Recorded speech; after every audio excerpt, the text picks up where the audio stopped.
It's Ryan Hook with another edition of Island Sound and Story, and today I am with Braden Lowy, who is a van lifer. And if you didn't know what that means, I'll tell you right now. It's people who live in their vans, and not just any vans. They're really nice vans, sometimes with kitchens, with beds, sometimes not.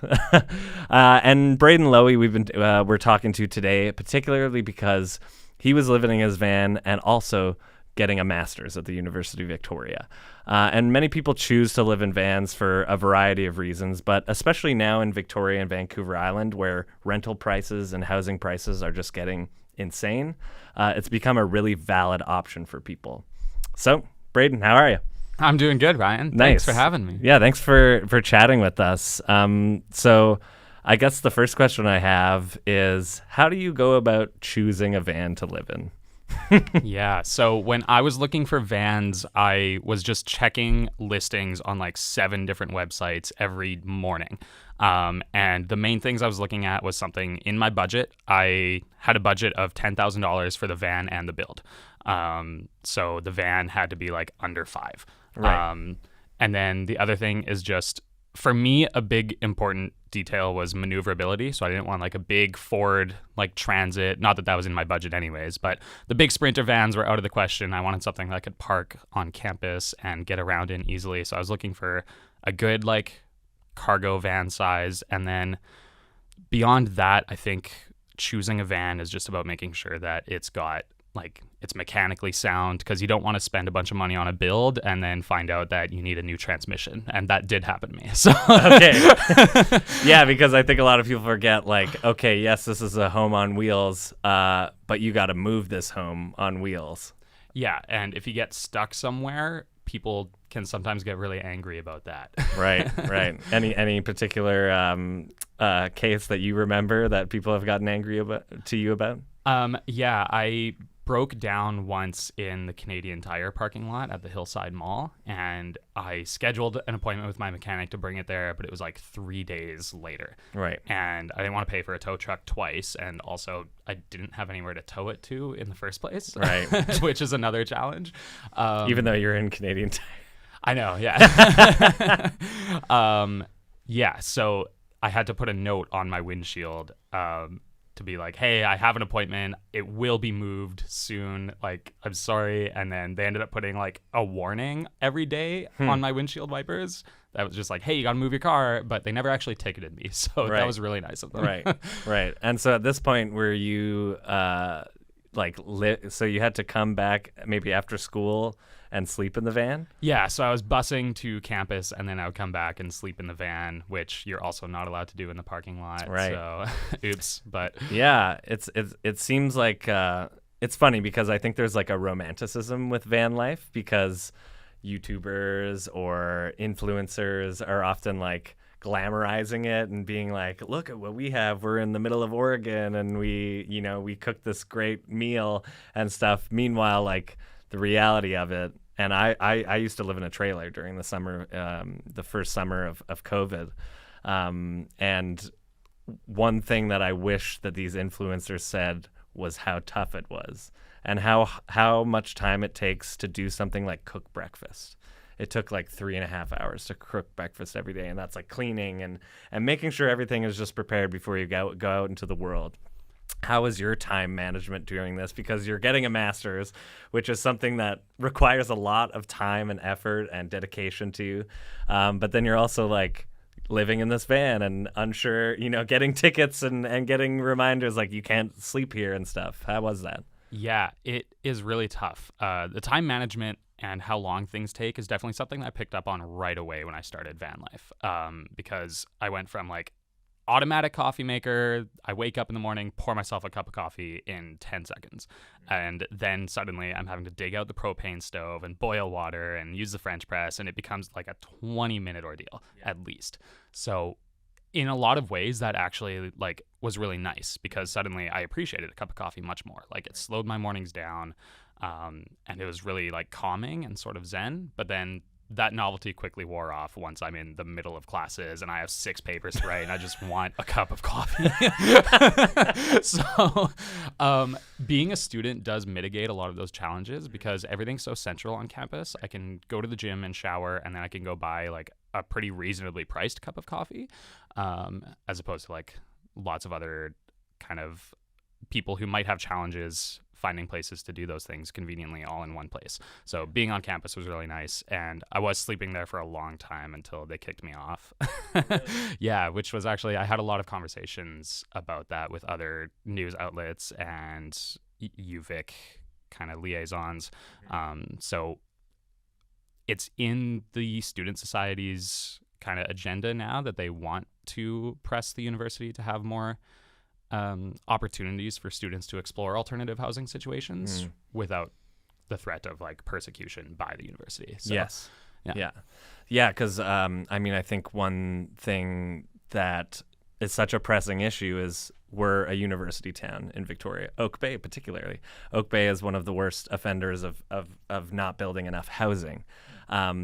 What you see is, in order to mitigate this, is van lifers like yourself and community houses.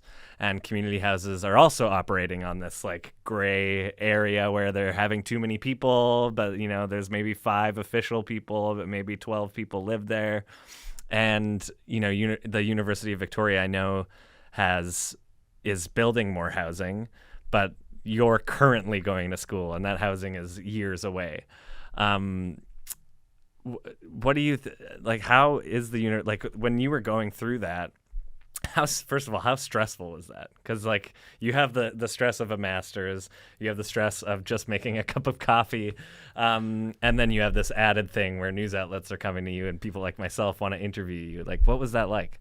Yeah, a lot of the media stuff happened during like a kind of lighter period, so that was all pretty manageable. But there was this big shift suddenly of I had a consistent place to stay. I was sleeping in the campus parking lots with no troubles whatsoever for about a year. And then one night, suddenly security knocks on my door and says, hey, like, just so you know, you're not allowed to park here. And I will say the security guard that talked to me that night was super nice. Like, I have absolutely no qualms with campus security, totally just doing his job. But it was like, it kind of surprised me that it's like, why then? I was kind of wondering. And then suddenly I have this stress of like every night finding somewhere to sleep and kind of rotating spots, making sure I'm not overstaying my welcome anywhere. And that was a big kind of point of stress during like a really busy time of my life. And especially stressful when I find somewhere that doesn't work out. Like somebody knocks on my door in the middle of the night and then I have to pack up and like move and figure something else out at 1 a.m. when I have an exam the next day. Yeah. Like, yeah. So it's just a lot of like added kind of latent stress that was really taxing. And as for anyone that's been to university, like unless you have, say, a death in the family, getting like a deferral on an exam or a paper can be a stress in and of itself. And Absolutely. Often, unless you have a doctor's note or something, family emergency, it's often like not taken seriously. Yeah. Stuff like that. Yeah. I can't really like email a professor and be like, hey, my vehicle broke down, so I need an extra day on this, which is like, because for most people, it's like, whatever, that's an inconvenience. But for me, it's like, I need to find somewhere to sleep tonight. Yes. Like, and we're realizing in Victoria and Vancouver Island just how housing is at the core of everything, and a lack of housing really spills over into so many other things. And one of the remedies has been van life.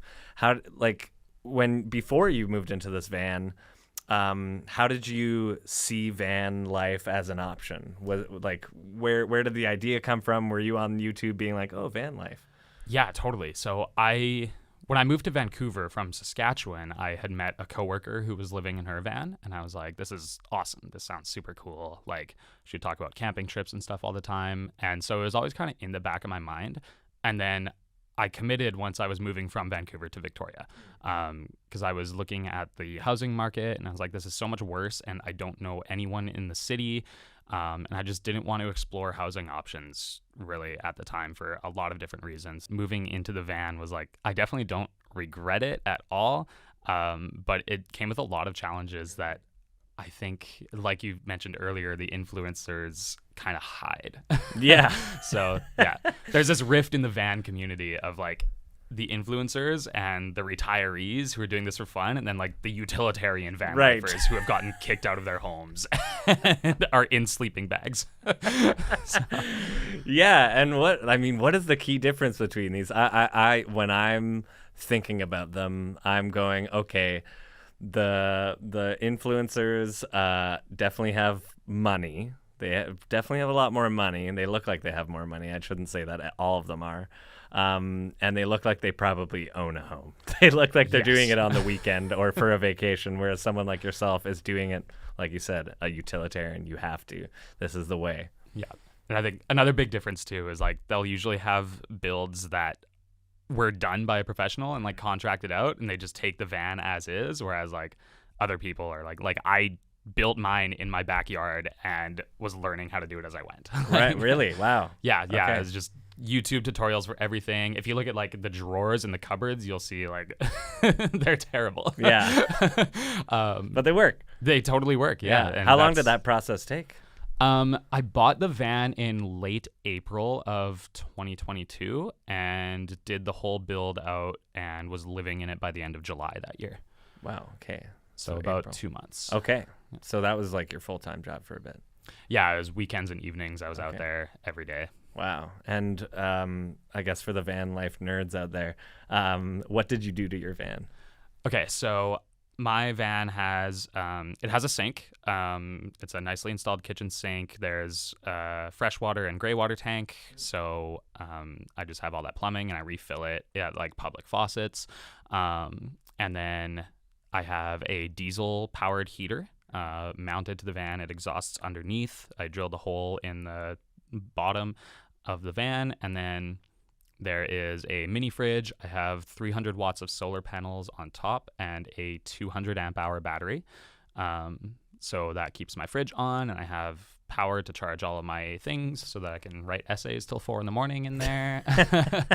That's another challenge with Victoria, by the way. Until recently, there has been like no 24-hour places. So just throwing that out there, we need more. Denny's closes at 11. I don't know what's up with that.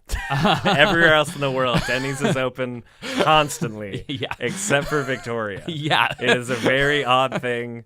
Victoria is not a late night place. No, it's not. So that's been frustrating. But and then I have a bed that it's a couch during the day, and then I can just slide it out and put the top mattress down, and there's a bed there, and I have a dresser full of clothes underneath. Yeah. And those are kind of the major amenities. Yeah. Right. Yeah. So like super well rounded. It's a mini home essentially. Yeah. It's a mini home. Yeah. I did a ton of research on other van builds, and I think that really paid off because despite my amateur construction skills, like it's a very functional layout that honestly I have not made any major changes to. Yeah. And then a second part of van life, and you touched on it a little bit, is the community. So like there, and I'm sure you can tell me more, but what is the Victoria and Vancouver Island van life community like? Is it all online? Do you have a certain wave like Jeep owners? What's that like? Yeah, I mean, I don't know many van lifers very well. I established a pretty comfortable social life on campus, so I haven't gone out of my way to go to like meetups and stuff, but those are definitely out there. Okay. And yeah, anytime I see one on the road, if I see a van that's got like a fan or like solar panels on top, like totally I'll give them a wave, and they're always super nice. There's one time I pulled up at a gas station right next to a van that was the exact same model as mine and like 1 year off. So we had a great chat. It was awesome. But yeah, so it's generally like a lot of very friendly people. Like it's sort of a lot of them are nomadic, some of them are more rooted here, but either way it tends to be a very like isolated lifestyle. So we're always really happy to meet people that we know immediately are like-minded. And then lots of it happens online. There's one guy, he's living up near Nanaimo right now, I think. His name's Forrest, and he does lots of like YouTube tutorials. Yeah. So every summer he'll travel across Canada and book Wow. a bunch of interviews, and he's doing a lot for the van life community. Right. He's got like a Facebook group going and all that sort of thing too. So is he kind of breaking down the realities of that life a little bit more than what we were saying? Totally. Yeah. He interviews like the whole range of people, from like influencers with professional builds to guys like me to people with like even like more bare bones builds. Gotcha. So. Yeah, that's very cool. And I just kind of want to talk about, how we talked about, University of Victoria, and maybe they're getting better, and there's some things that are, they're welcoming alternative lifestyles like van life. But what about the city of Victoria? Because, when I was growing up in Alberta, I would look at the city of Victoria and I would look at Vancouver Island and I would go, you can just live in your van everywhere. And I know during COVID, they allowed a lot of, I guess you could say, alternative lifestyles. Like Beacon Hill Park became a haven for unhoused people. How do you find the van life lifestyle is evolving right now, like compared to maybe before COVID, in COVID, and where it is now? Yeah, great question. I mean, I started my van build after COVID, so I don't personally like have a frame of reference for that. But what I will say I've noticed in the last 2 years is I think it is getting more popular. It is getting more normalized, and especially as the housing market continues to get worse. And I've seen the city of Victoria take steps to improve the housing market, like the recent changes to Airbnbs. You have to now live on the property to rent it out, which is incredible. That's going to make a huge difference. And I'm really hoping that they'll also, over time, push to more kind of independent options like van life or other varieties of housing. I will say in the last 2 years of living in my van, this is a bit of an anomaly, but I've never had a problem with police. Every time I'm on like Reddit forums or something like that, like there's always somebody saying that the cops came, knocked on the door, I had to move, like got a ticket or something like that. I've never talked to an officer about my van, which is a good sign for the situation in Victoria, maybe. There's lots of like the problems that I've had are mostly from people who see it as problematic rather than entities like the city. Interesting. So like the stigma maybe of Absolutely. like you coming out of your van and stretching with your morning coffee and like you're maybe in a neighborhood and they're like, who is that? Yeah. And I have to kind of watch like when I'm driving around looking for a place at night. I have a pretty stable rotation now, but normally, when I'm driving around, I like look at the houses and I'm like, this one looks way too nice. Like I can't park here. Gotcha. Yeah. Interesting. I think we like definitely covered the challenges and maybe the stigmas a little bit with it. But what type of freedom does van life give people? Like, why would someone want to live in a van other than like being priced out of the rental market or anything like that? Mm-hmm. One freedom that I think people my age never have out here is the fact that I own my home, which is like, even just the mindset of that is a huge difference. You're a homeowner. Absolutely. Yeah. That's exactly what I told about that. Yeah. That's what I told my dad when I was thinking about moving into the van. He was like trying to talk me out of it. My whole family was, but I was like, I know, like this is awesome. Like I'll own my home. I'll have so much more independence. And that's made a huge difference when I'm like traveling back to see family in the summer and things like that. Like I have so much more freedom if I drive home and I just like have my whole house, right? Like I have not packed a bag for travel in 2 years. That's pretty nice. Yeah, it's awesome. So that's a big one, just the freedom of being able to do whatever I want in and to my home, being able to move it around.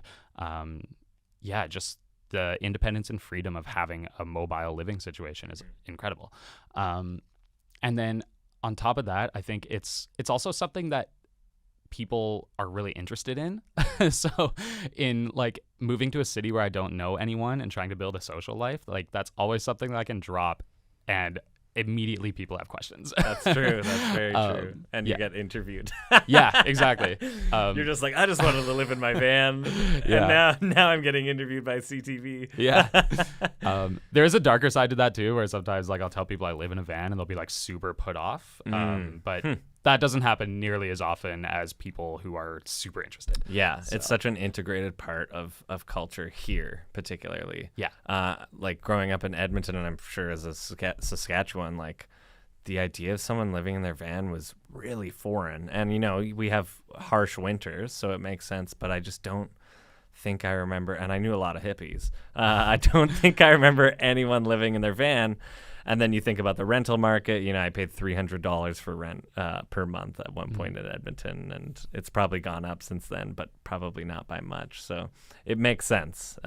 People want to live here, and it's why it's both like beautiful and why we have a lot of problems as well. Totally. Yeah. But yeah, I mean, sometimes though I get to just park somewhere really nice, like with an oceanside view, and there are multi-million-dollar homes all around me, and they can't do anything about it. You have an oceanfront property, one bedroom. Yeah, exactly.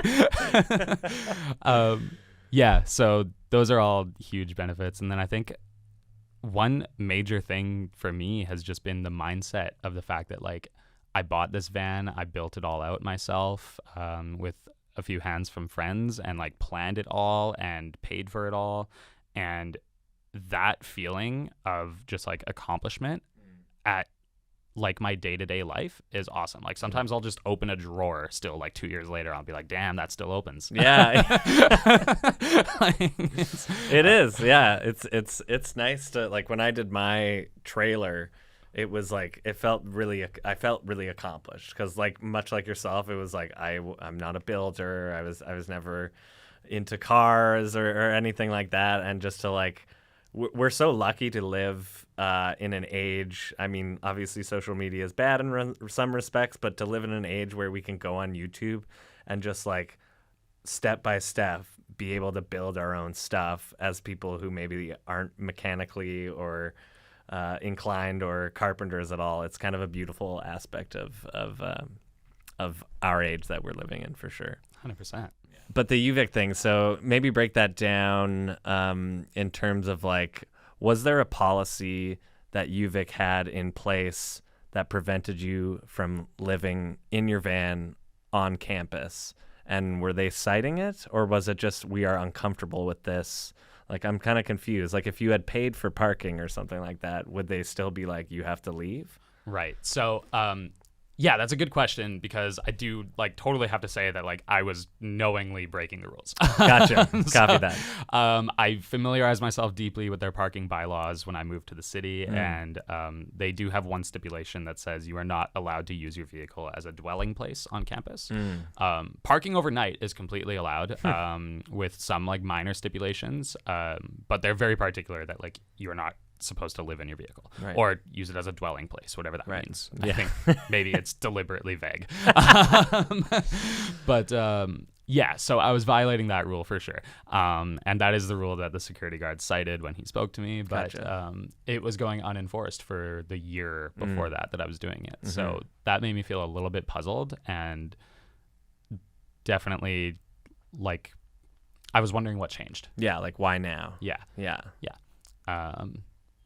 So yeah, I was definitely breaking that rule, but I think that is a rule that does not really need to exist. I think that there are ways to have safe vehicle dwelling on campus for students who are increasingly trying to make that option work. Right. And there are some students who have been like forced to live in their vehicles, and these are like sedans and that sort of thing, like not like nice situations. So the fact that they kind of crack down on that instead of trying to offer their students a safe way to do it is really frustrating. Did you have any inclination from the university that they were going to help you? You know, you're a paying student. You're technically a paying customer. I was paying for parking as well. Yeah, so, you were paying for parking. Was there any action that they were willing to take to help you? The long story short is that it has never really resolved. But yeah, so when I did get kicked off of campus, I started kind of emailing the university, and I ended up like stumbling my way into a news interview about it. And I did some of that, which generated a lot of buzz and a surprising amount of community support. A lot of people like actually kind of reached out and like offered me places to park on their property. Which was incredible and really unexpected. So that's a good sign that the stigma is changing. But yeah, so I never heard an official statement from the university, and neither did any news outlets.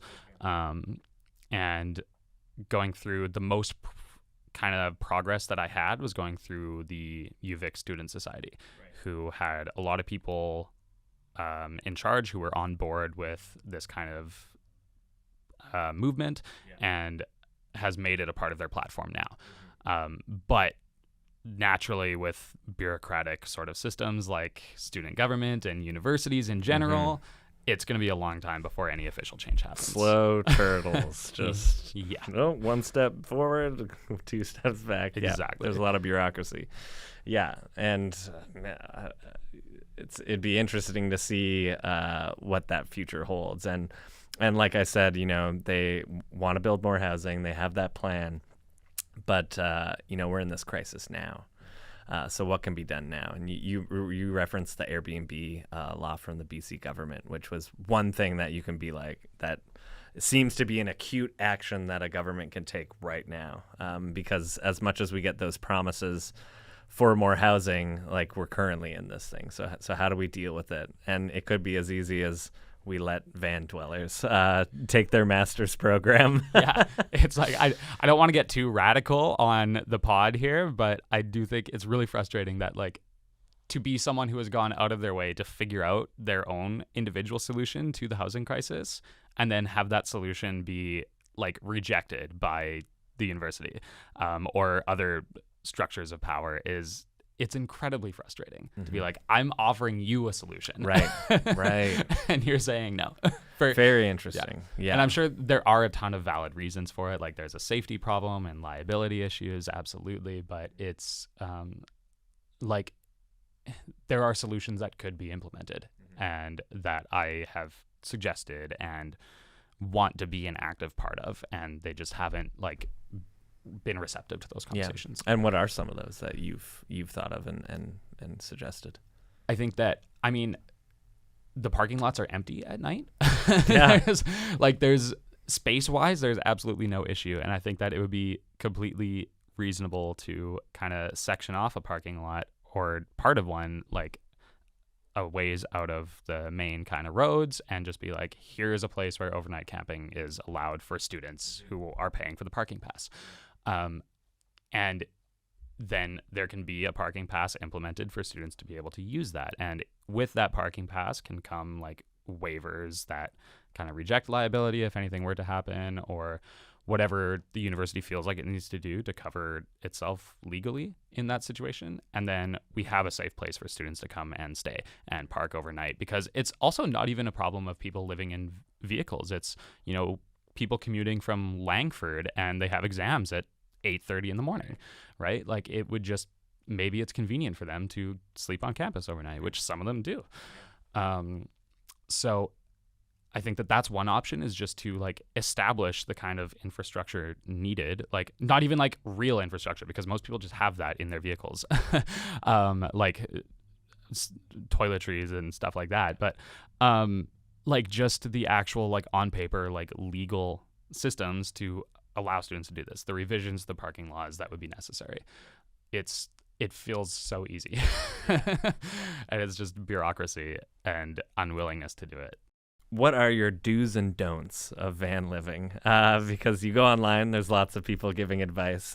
In your experience, do you have a do's and don'ts list? If you were to go back to two years ago, right when you were about to start living in your van, would you suggest things to do and suggest things not to do? Or are there things you would avoid and things you would try? Yeah. I think you have to have some kind of climate control both ways in your van, because there's 8 months out of the year where it's perfectly comfortable. And then there's the 2 months of extremes in the summer and the winter where like if you don't have something in place, like it's unsafe for you and also potentially damaging to your stuff. Mm-hmm. So I have a fan in the roof for when it gets hot like this right now. And I have a diesel heater for the winter. So I think, yeah, you have to have those. Otherwise, because it got it gets below freezing here sometimes once in a while. And then like we had a really big cold snap this year where like my water tanks were freezing. And so you have to have that. I think also like power it's a big investment to put power in your van. You have to have the panels and the battery and that sort of thing. But it's like, it makes such a big difference when you're not having to worry about like being able to plug in your laptop or something. And you have the ability to actually hang out at home and do what you need to do if you're a student or working remotely, without stressing about like, how are you going to charge your stuff to? Yeah. So those are both investments in the van that I think are worth it.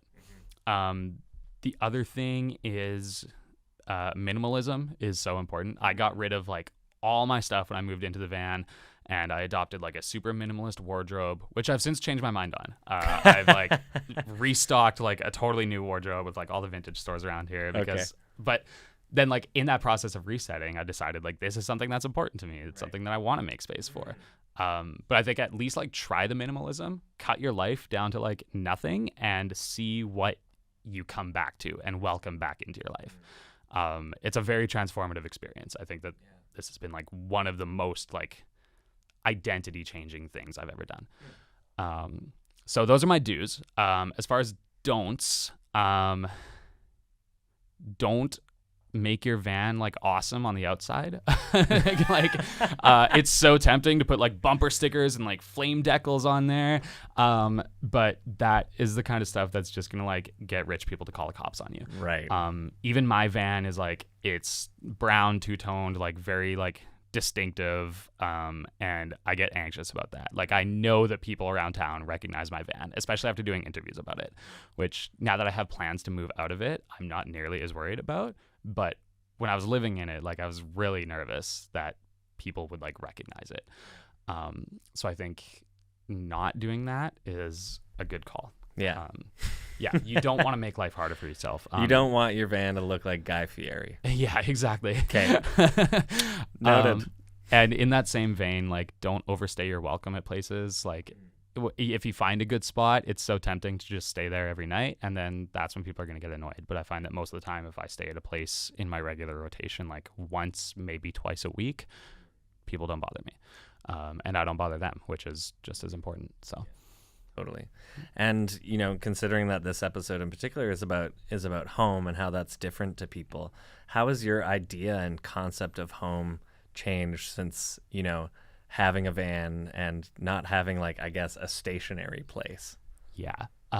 It's become a lot more, I guess, ethereal might be the word. Home for me, and it's sort of always been true because I moved around a lot in my life, coming from Saskatchewan to the West Coast, but home is not really like a place for me now after living in a mobile situation. Like it's sort of like I have home. It is inside the van. That is my like location that I sleep in and do stuff and wake up in the morning, and but the feeling of home, like where like that sense of belonging has transformed a lot for me. It tends to be in like friends' houses and places that I feel comfortable, and it's sort of it's really transformed to be a much more like holistic or like spiritual sort of home rather than a physical place.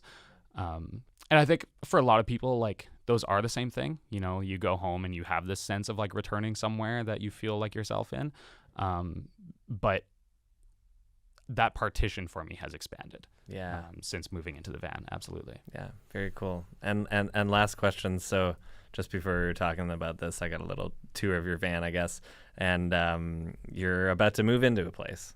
Mm-hmm. So tell maybe the viewers who are interested, like, what you're moving into a new place. What's going to happen to the van? What's happening with your life?